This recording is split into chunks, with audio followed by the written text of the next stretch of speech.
na inaamin natin na part of Him we can do nothing. Na ang lahat ng bagay ay nagmula sa ating Diyos. Yan dapat mo lagi ang ating kaisipan, ang lahat ng ating natatanggap, lahat ng talento, karunungan at kaalaman ay buhat sa ating Diyos. At pagka pinagkaloob natin at ibinalik natin sa Diyos, mag-e-expand pa po yan. Magle-level up pa yan. Mas magpapalain ka pa ng Diyos kapag siya ang lagi nating inuuna at iniisip. Hindi katulad ng lalaking ito. Wala siyang iniisip kundi ang kanyang sarili.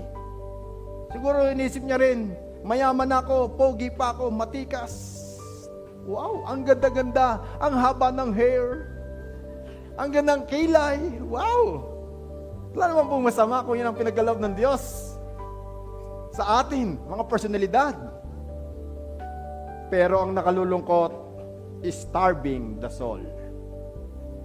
Napaghandaan niya ang kanyang physical, ngunit hindi niya napaghandaan ang kanyang kaluluwa.